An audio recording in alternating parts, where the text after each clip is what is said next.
true heavyweight of the sea. A colossal creature at up to 19 meters long and weighing up to 36 tons.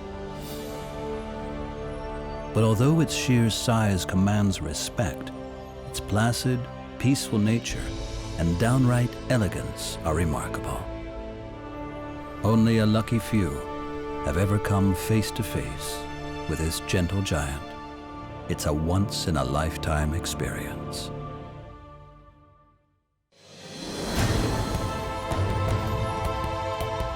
Adventure Ocean Quest. An encounter with the world under the waves.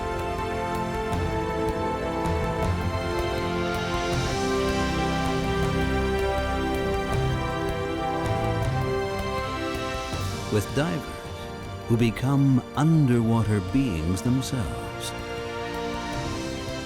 They work together with scientists on all the world's oceans.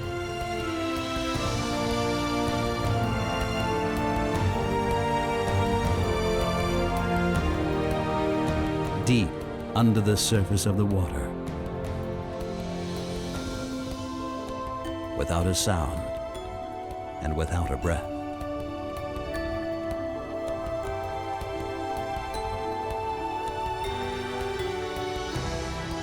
Adventure in the depths of the sea, the likes of which has never been seen before.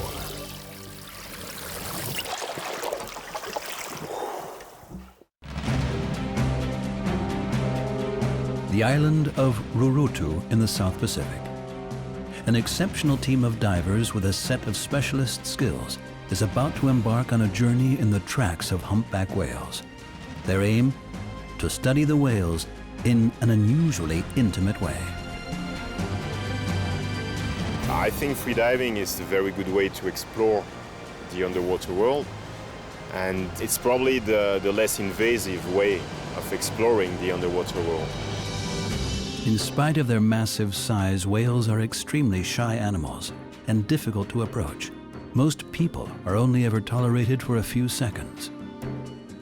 There's still a lot to learn because we still have an estimation about 15,000 animals, maybe humpbacks in South Hemisphere, but among them only a few proportion has been identified with pictures. To explore their secret lives beneath the waves, it is essential to meet the whales in their element and on their terms. These whales are enormous. They're not small fish. They weigh 30 tons. That's a bit like an approaching bus. They are really majestic.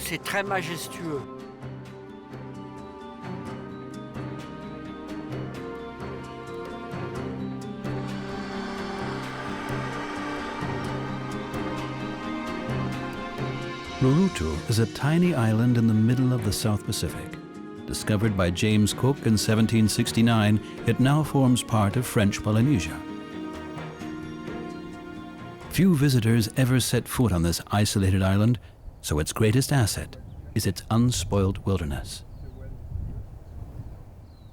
Only 7 kilometers long and 3 kilometers wide, it lies far off the main shipping routes. But it does lie right in the path of another very special route, the migration of the humpback whales. They were once hunted by the native peoples, but today, French Polynesia has been turned into a unique conservation area for marine mammals. Diving with conventional equipment is strictly prohibited here.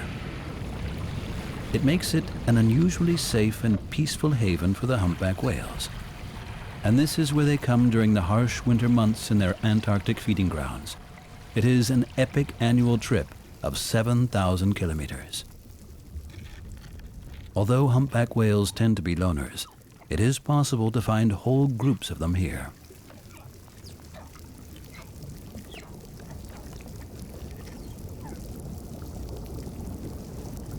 It is an ideal place for a whale nursery. The cows give birth to their calves in these warm tropical waters. Here their young are safe from deep-sea predators and protected from violent storms.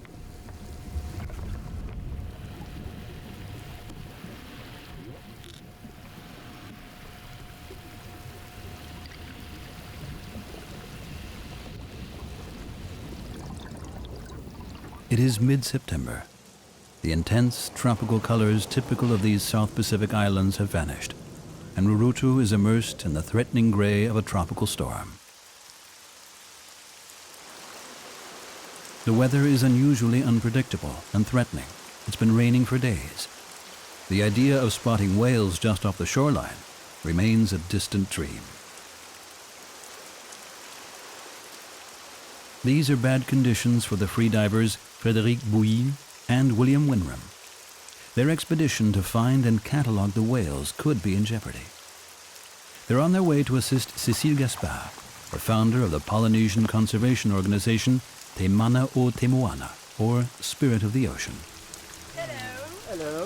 Welcome to Polynesia. How are you? Beautiful weather. How was the trip? Good. Yeah, it's good weather. Tomorrow is better. The weather forecasts are very vague. The team can only hope for the best. So we go tomorrow morning. Yes. The whales have been seen around, so we have a lot of luck. Good. And so, let's go? Okay. Cool. Okay, go. Okay. Finding the whales in the waters around Rurutu is usually not a problem, but they need better weather to conduct Cécile's study effectively. A lot of studies have been done on whales and other marine creatures for the past decade, and it's very interesting to get information. We know, for example, the whaling has damaged a lot of this population, and we also know now with our study that the population is in a better shape. It starts to reproduce, and we hope this is going on the good side, but we're not sure because there are so many changes in the world that maybe our hope right now is going to be completely different in a few years. The new kind of research we have been developing with Fred, going on the water with the whale and be very comfortable as a whale in the water, is going to help us having new type of information and also share it with other people. And this is one of the key where if we could study wildlife without too much interference, we may get more information, more accurate information without too much disturbance. And so we hope that this is a new step in research, and that could be maybe an example worldwide about how humans can use its ability to adapt to nature to better study it. Finding a whale requires discipline and patience. Since whales tend to keep their bodies mostly submerged, it means having to spot a whale's back as it's about to dive. Even better is to search for the blow, the cloud of fine spray when the whale exhales on surfacing.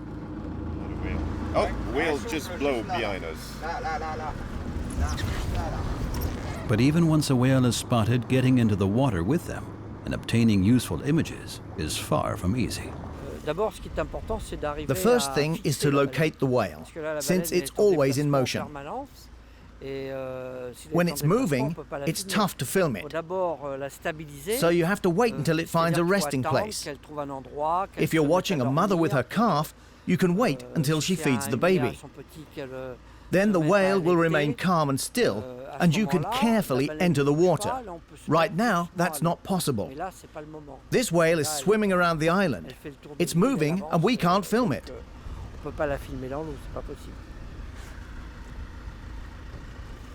The search for whales is tough and time-consuming. Even once a blow has been spotted, there's no guarantee that the whale will continue its travels in the same direction underwater. And actually getting into the water to attempt a closer encounter is only worth it when it's certain there's still a whale in the vicinity. The only option is to keep your eyes peeled and constantly evaluate the situation.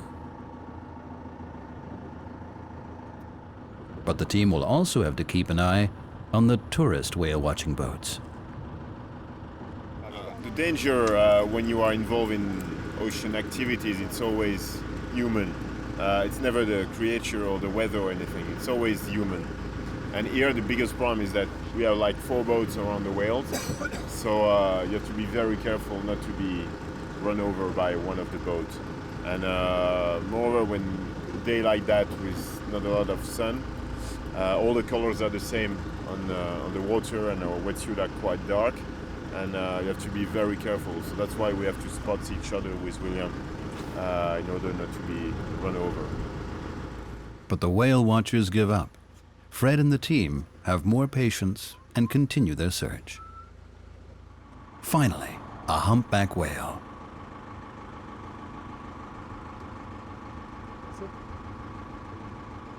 The camera team gets ready. They will watch Fred from a distance. Diving is usually strictly prohibited in the area. The loud noise associated with conventional diving equipment agitates the animals, and since they're supposed to be left in peace to mate and raise their new calves, these disturbances are not tolerated. But the freediving team has special permission to observe the whales underwater. Freedivers are different. They move silently through the water. Years of training allow them to spend several minutes at a time below the surface. They are perfect underwater observers. They can search for the whales without the help of noisy technology and wait patiently until an opportunity arises to get close to the animals.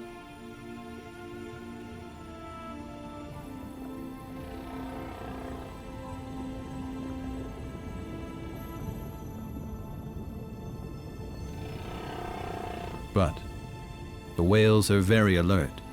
Despite the freedivers' utmost care, they soon put an end to their rest period and move on. The good news for the team is that they don't seem to be nervous. They even take the time to investigate the divers. It bodes well for any future encounters.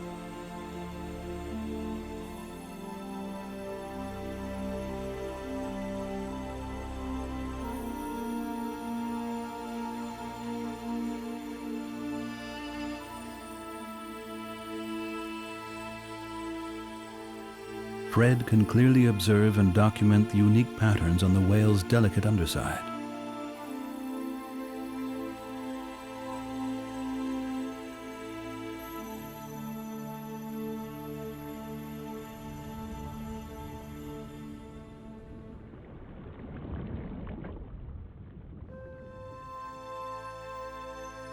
Conditions improve. The weather gradually clears up. But for now, the team's luck has run out. They don't spot any more whales. Fred and Will decide to find out more about the indigenous population who used to hunt whales around the island. Perhaps they can shed some light on the best places to find the whales. They visit the caves in which the original inhabitants lived and from where they would look out for passing whales.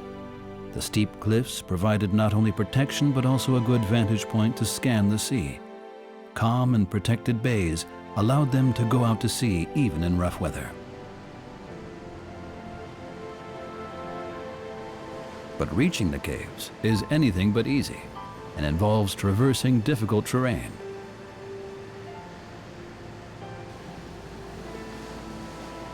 The caves themselves are also dangerous. Without a guide, it's easy to get lost in this underground network of chambers and tunnels. The native people had vantage points scattered across the island from where they could observe the whales.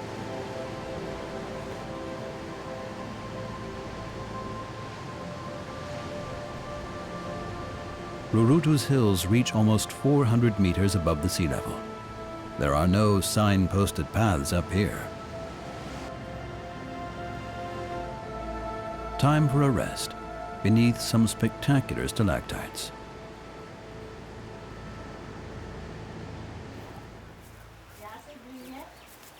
Even today, there are still people on the island who remember the old whaling days and their ancestors' traditions. Fred has been told about Mama Pare, one of the oldest islanders. She's written a book about the history of Rurutu. Perhaps she can explain the whales' current elusiveness after their initial brief encounter. Là, en fait, ça fait plusieurs jours qu'on est... We've been here for several days already, and we still haven't come close to any whales. Are there years when there aren't any whales here? En fait, toutes les années, il y avait eu des baleines, mais on a entendu dire quand The whales come every year. American and Japanese whalers killed hundreds of them, so now we see a lot less of them than in the past. Now the fishermen have to go on long journeys.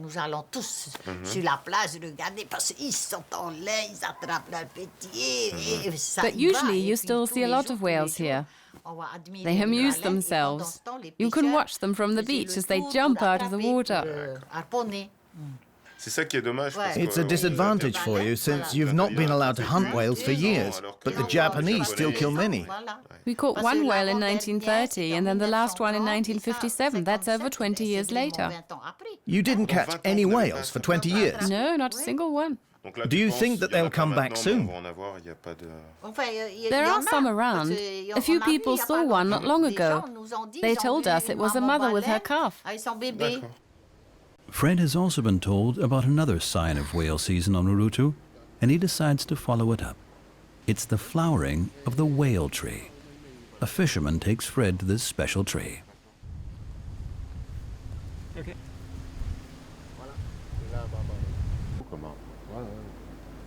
So the tree is in full bloom at the beginning of the whale season.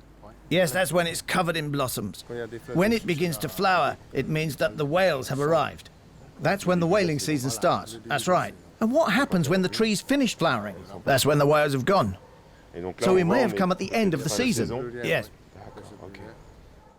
If this bit of local folklore is correct, the team has come here at the right time. But then there's another setback. Sirens sound an alarm. There's been a fax from Papeete, the capital of Polynesia. It's a tsunami warning.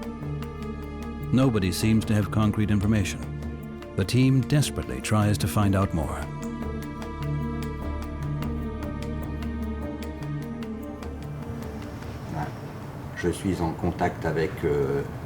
I'm in contact with France.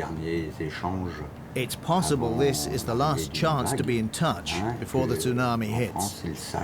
They know that we're taking all necessary precautions to evacuate people.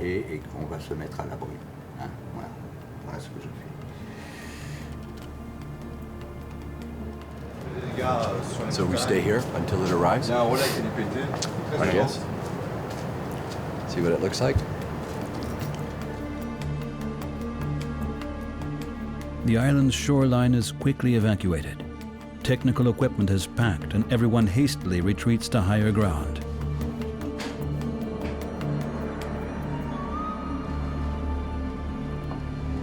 The wait begins. The tsunami hits Samoa and kills 120 people, but it doesn't reach Rurutu. The island has a lucky escape. For the expedition, the first few days on the island have been very disappointing. So when a call from Dr. Michael Poole, a humpback whale expert on Moorea, reaches the dive team, they're quick to take up the opportunity. Dr. Poole would be interested to meet them. Moorea is one of the Society Islands, 600 kilometers to the northeast of Rurutu. Its bigger neighbor is Tahiti. It is located right in the heart of the conservation area for marine mammals that was established in 2002. Lush vegetation and high trees cover the island, and imposing volcanic peaks rise up from the sea.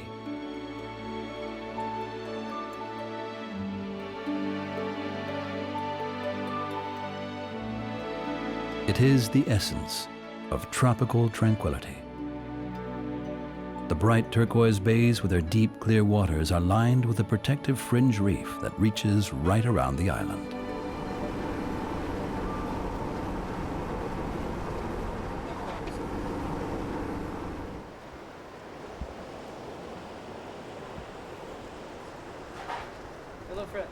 Dr. Poole has been based here for the last 15 years.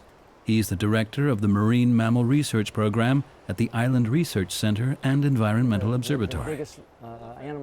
He's one of the driving forces behind the setup of the whale and dolphin sanctuary. Every time we find an answer or partial answer to one question, there are 5 other questions that pop up. And some basic things that we do not know. How do whales navigate? We don't know. How do they find their breeding ground? How do they find their feeding ground? 7,000 kilometers distance between Antarctica and here in Tahiti. And how do they undertake that migration and we find some of the same whales coming back different years to the same island. How do they do that? We don't know. The song of the humpback whales, the males that sing the song, what is it really for? We have different hypotheses, but no one is totally sure really what's going on. Why does the song change during a season and over years? Why does the song evolve over time? We don't know this at all. And so we're searching. Every day we're out, Every week we're out, every month and over years, to try to find answers to these questions. Myself, my colleagues, our students, all trying to find answers to these questions. We've never lost that fascination because there's so much that we don't understand. And another reason why you and your ability to dive deeply and stay long is valuable to our research is that you can photograph the underside of the individual or the side of the individual. And with your photographs, we can sex the individual. Freediving has a long tradition in Tahiti. Both fishermen and pearl divers have used the technique for hundreds of years. Local knowledge is always invaluable, and the Tahitian freediver Matana Taimana accompanies Fred on his next dive. On the way, she has a chance to show Fred a very special local attraction: stingrays that show no fear of humans. Christian Petron gets his equipment ready. The stingrays are already waiting right under the boat. Due to the venomous barbs on their tails, they have a reputation as lethal marine creatures, but here, they're at ease and don't pose a significant threat.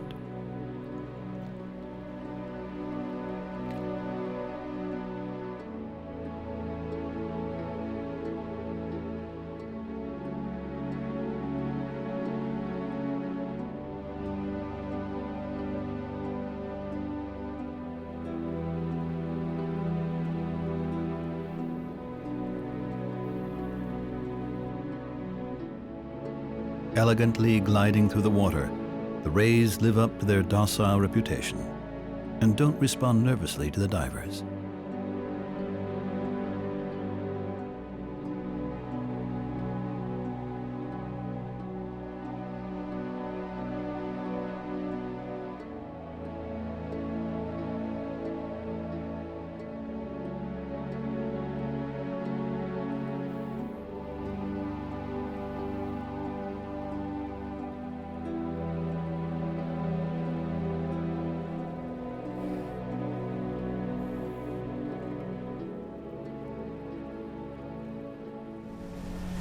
But to find humpback whales, the divers have to leave these shallow waters. The tireless search for the whales begins again. Dr. Poole doesn't usually work with divers. He tends to watch and identify the animals from the surface using a catalog of photographs.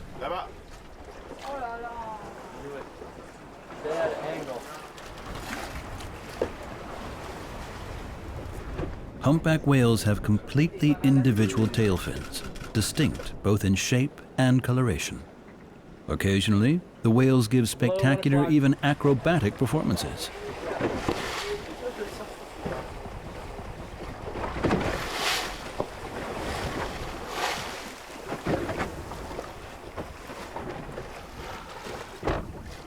They emerge from the water and thrash the surface with their tail fins.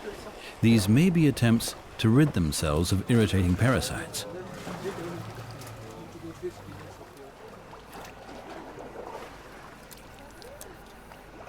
The energetic spectacle means that fragments of whale skin come loose, which the scientists quickly gather from the water. It allows them to analyze the animal's DNA. Over time, they can piece together a more and more detailed description of each individual.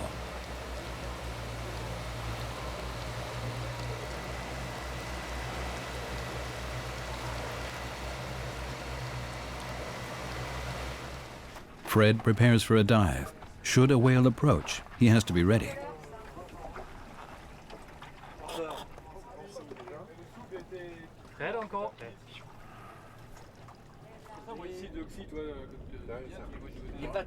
Christian is only too aware that it will take a bit of luck to get the chance to film Fred near the whales.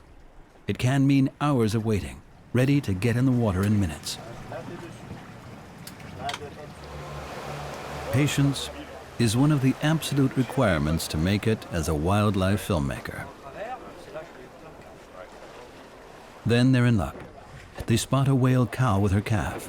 They seem to be resting near the surface. There's no time to lose.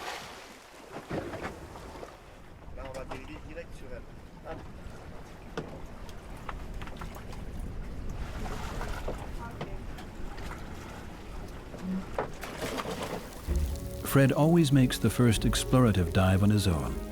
By the time the other divers manage to reach the required depths, the whale may have already moved on.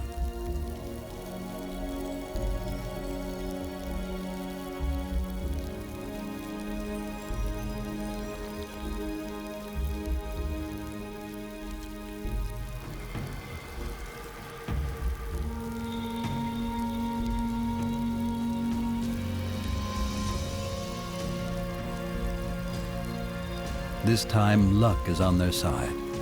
The whale calf is not at all shy, even playful, while its mother is having a rest further down. It's a one-off chance for a close encounter. The divers have to be very careful. Even a calf's tail fin could wreak havoc. But this intimate meeting of the whale baby and the freediver is over all too soon. The mother eventually intervenes, and the two majestic marine mammals move on.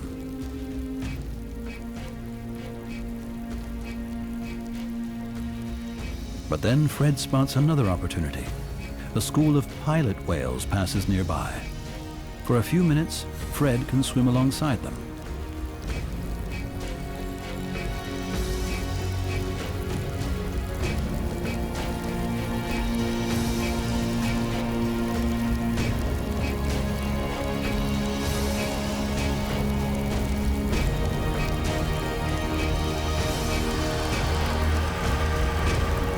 Pilot whales are being followed. An oceanic white-tipped shark is on their tails. This is a formidable predator, reaching around 3 meters in length. But the whales are safe in its company. Oceanic white-tipped sharks are often found in the company of pilot whales, although the reason for this association is not fully understood. It's a breathtaking experience for Fred. For a few seconds, a few minutes, I'm really part of the environment as one of the inhabitants of that environment. I try not to bring my human abilities with me, but try really to forget about them, bury them somewhere in my brain, and just being like an animal or part of the area I'm diving in. Freediving allows you to do that.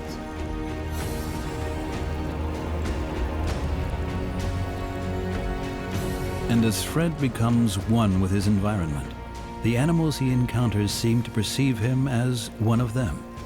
He can witness their behavior in an entirely different way.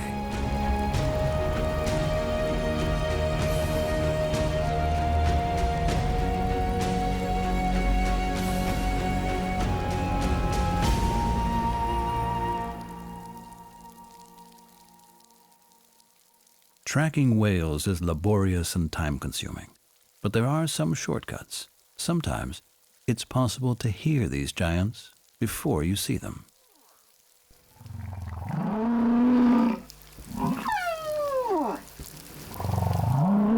And Fred's luck hasn't run out yet.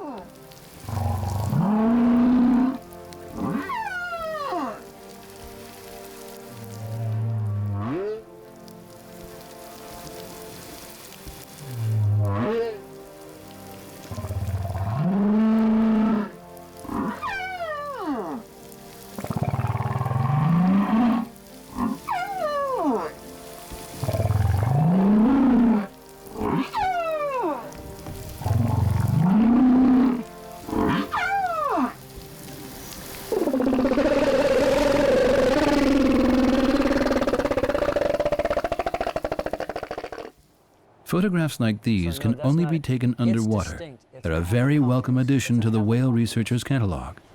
So maybe we can talk about this mark now? That's really pretty, Fred. I mean, from an aesthetic viewpoint, it's absolutely beautiful. Nice marks, yes. And look how these throat plates bifurcate. Can you go backwards just a second? Right here, splitting into two, indeed, allowing more spread, more expansion as it takes in water and food. Very, very nice.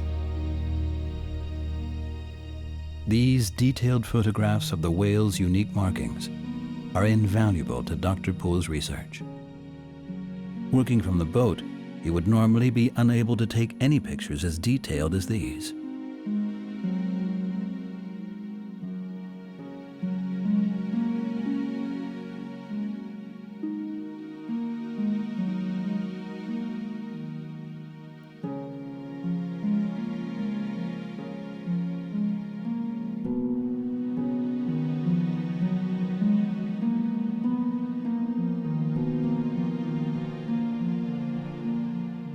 We can actually identify whales, not only by their tails, not only by their dorsal fins, we can identify them by their pleats. They are different for every individual. Great photograph, Fred. Yeah, truly, really nice. But Fred soon has to return to Rurutu to continue his original mission. It isn't looking positive. Will has told him that the team still haven't managed to sight any whales.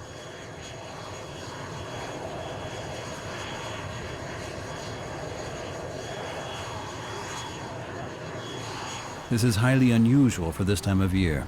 Normally, there are always several whale groups in the area. Could there be a connection with the disturbance of the storms or the tsunami?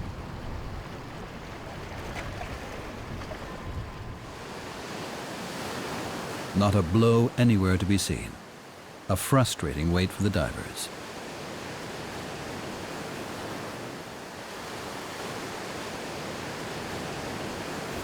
Nothing yet. In the past, they had sometimes a period of 1 week to 10 days with no animals because they go to other islands. Okay. So hopefully it's the case and they just left for 1 week or so, but still it's apparently like 8 days now they haven't seen a whale. We have to keep our fingers crossed and hope for the best.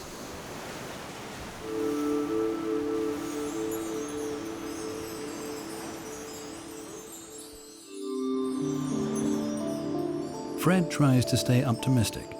He knows only too well the value of his abilities to a mission like Cecile's. The best example of the difference between scuba diving and freediving is that, for example, in many places it's forbidden to scuba dive with the animals, like whales, dolphins, sharks, or even reefs. And the scientists understood that it's disturbing a lot. Most of the time, freediving is allowed. For example, here in Rurutu, you cannot scuba dive with the whales, but you can freedive. With freediving, you don't disturb them as much.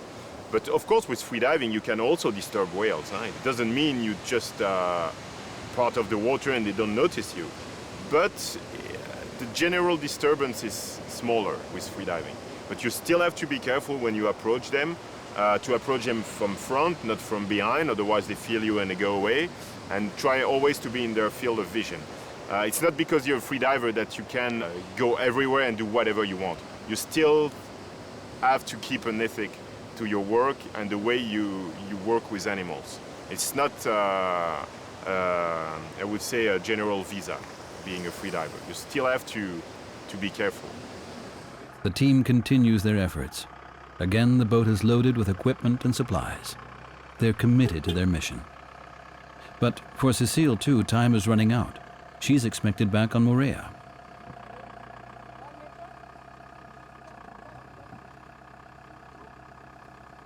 So Christian wants to try a different tactic to track down the whales.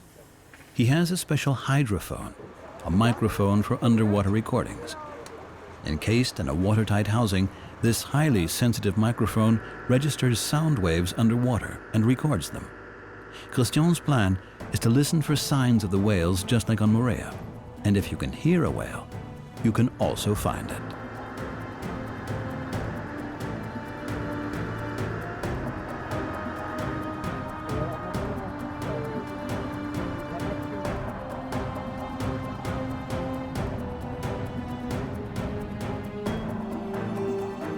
Today, conditions at least are very favorable. The visibility is good and the sea relatively calm. Fred and Will get into position in the water. Christian lets the hydrophone drift around 10 meters below the surface.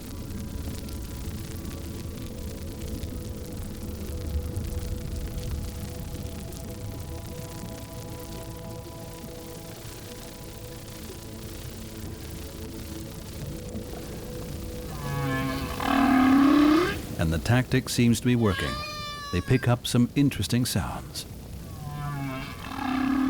And these are special. They clearly originate from a whale. The problem is to work out the direction from which the sounds are coming. Finally, success. They've come across a singer. Whales take up a particular position in the water when they're about to sing. They remain motionless in the water column, head down and fins outstretched. Underwater, it's actually possible to feel the powerful sound waves. The exact method of generating the sounds is unclear. Unlike land animals, the whales don't exhale while producing them. It's possible they manage to recycle air within their bodies to continue their songs without having to breathe.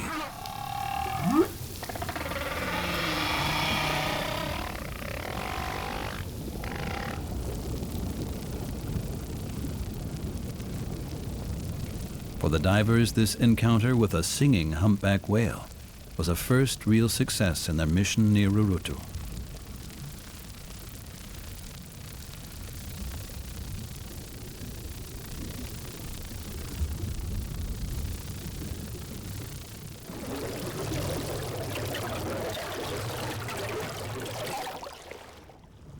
They return to dry land and prepare to brief Cécile in the evening with precious underwater images as well as observations of the behavior witnessed.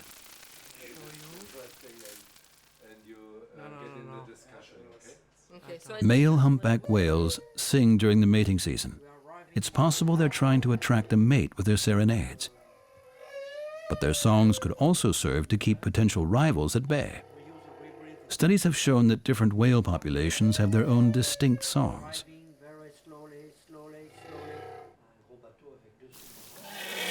The tunes the males produce are complicated and travel for hundreds of kilometers underwater. The different sounds combine to produce individual verses, which are repeated in a particular order and are constantly developed further. Cécile explains to Fred why she is so interested in more information about the whales. What is your hope for the future? So I think even if we feel there has been very good action in the past, we still need to go and do more, and we need to go very fast. So I think whales are very appealing to people, and if really there is a message that whales are still threatened by all the human activity, even if it's not hunting, but now it's pollution and global warming, then we hope that these people may be more sensitive to react. We also found that when people had close contact with a wild animal, they feel they know this animal better, they feel it different way, and when they come back home, they are like, okay, now maybe I'm going to recycle my trash. So we try. The divers are eager to continue their work the next day, but they don't get very far. The engine breaks down.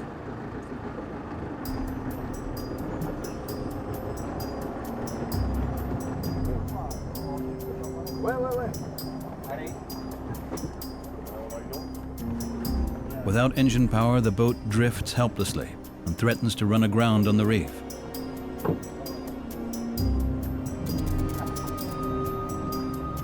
They have to abandon their whale search before it even started.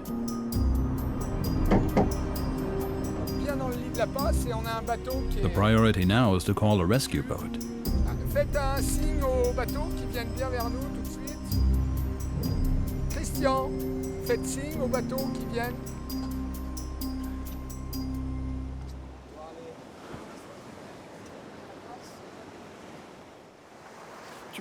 Can you use that, please?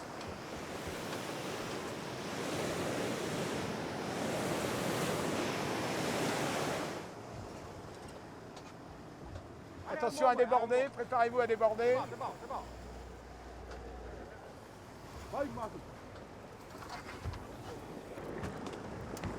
They've been lucky to escape with no further damage. But it's a further disappointment. For today, they're unable to start another excursion.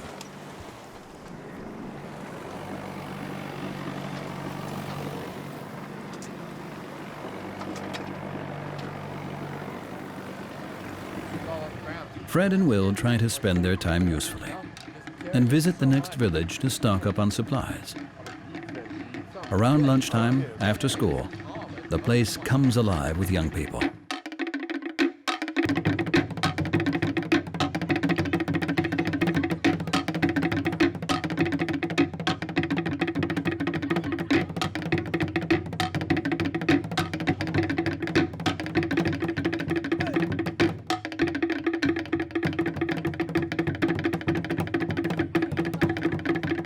people are very friendly here. Rurutu, you see, it's a very small island, so everybody knows each other.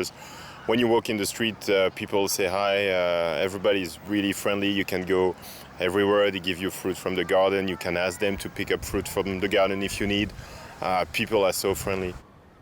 Other than exuberant wilderness, Rurutu doesn't have much to offer its visitors. The villages are not packed with tourist attractions, but customs have to be kept alive in traditional crafts, which are one of the main forms of income for the islanders.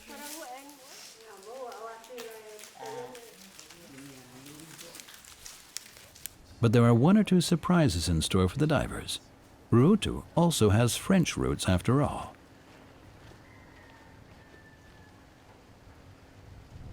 The divers need to have a high-calorie intake, and they found just the place to get them.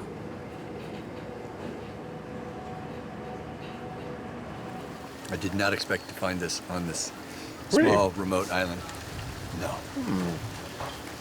You know, it's French Polynesia. They have some traditions. Oh. Wow. While their boat is being repaired, they can only wait and watch while others demonstrate their diving prowess.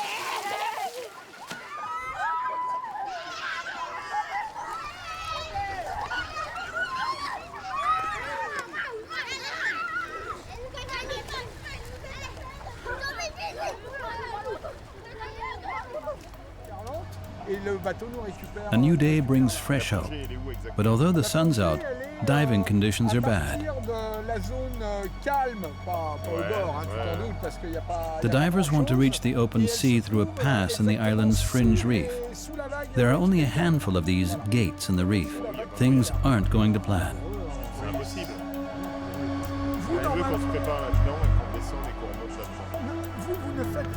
With the condition today, there's no way the boat can pick you up on the other side. No. It's too rough. It's way too rough.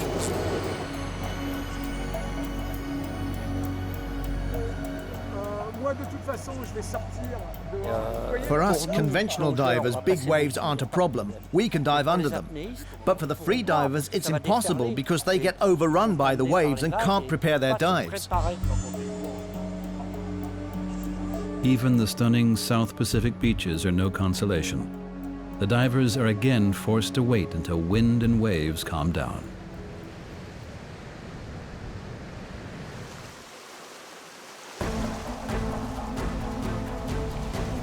Eventually, they're able to try their luck once again.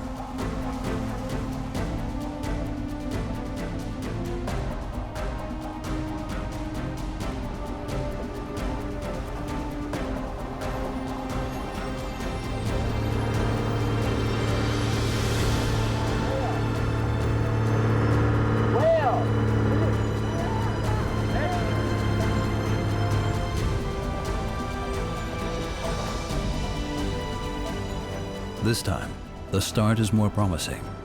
Now they have to follow the whales.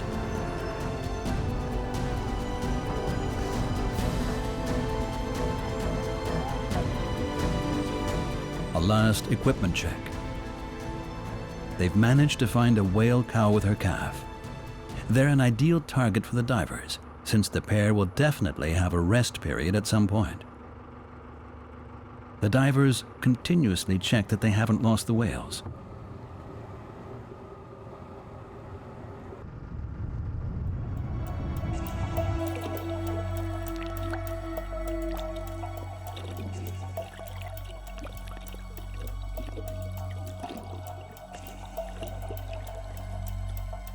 They don't want to take any chances and miss their long-awaited chance of a close encounter with the whales of Rurutu.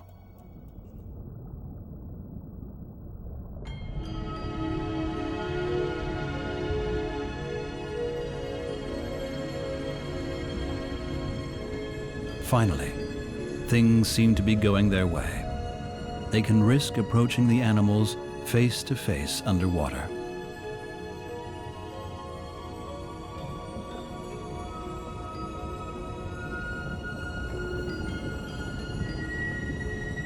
The whale mother remains motionless in the depths, resting, floating upright in the water column, her eyes lifted towards the surface.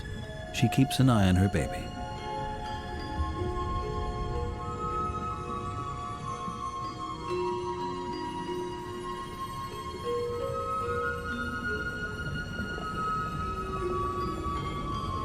The calf is very curious, playful and exuberant.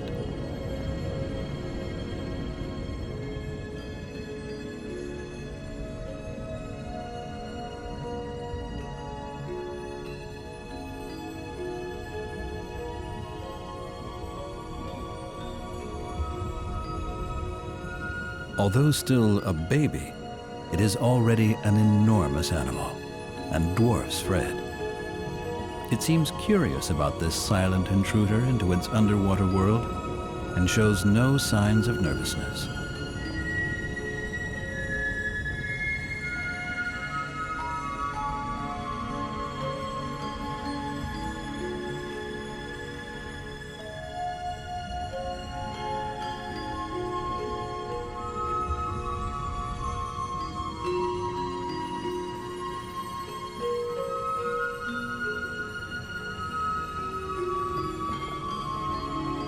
On this occasion, Fred has enough time to watch the animal closely and catalog its distinctive marks in detail.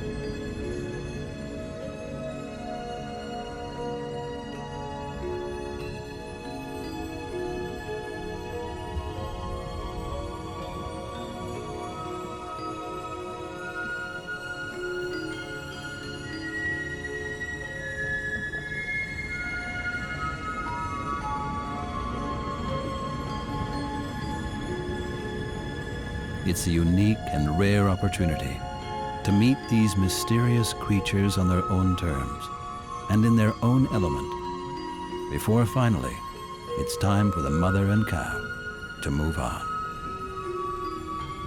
This mission turned out to be no easy task for Fred and the team, but despite all the setbacks, they've been successful in delivering some important underwater images of the Rurutu whales. They will provide valuable information and identification clues for the researchers. These are the picture I took the other day of the mother and calf. The calf was very playful. We had to be careful because he was really like a little kid, little pup. He didn't know where to put his fins, so we had to be careful. So you have very good access to the belly. Yes. You know, and so this is a very distinctive mark that will grow with the animal, of course. Did you get an estimation of the size? The size, I think it was around 6 meters long. Okay. It was young, but from this year for sure, maybe 1.5 months old already. It was just not a newborn. Huh? Okay. So, you know, Fred, this is very important because this kind of marks on the skin that are so distinctive and so impressive, they are going to stay all alive. So this animal, if it's seen in 1 month, 2 months, 10 years, 20 years, maybe 40 years, you can tell this is the same animal that was spotted by you in Rurutu this year. So that's very interesting. Maybe during my next trip to Antarctica, I might bump into that whale again. Exactly. So this is how it's very important for not only researchers, but tourists and any people that have access to whales and take pictures to be able to download the pictures to this very extensive catalog. And then if you have specific mark like that, or natural mark like that, they should be labeled so people could find them again. Yes, I'm always happy when one of my pictures can be used for something else than just being a picture. If it can help and improve the knowledge about these animals, it's great. It's great. I mean, it's a great picture, you know, but it will be also used by scientific. I was really fascinating by the pattern of that birthmark. It's just, I've never seen that before. Part of the fascination people seem to have developed for the whales here must surely also lie with their exotic summer territories, the South Pacific.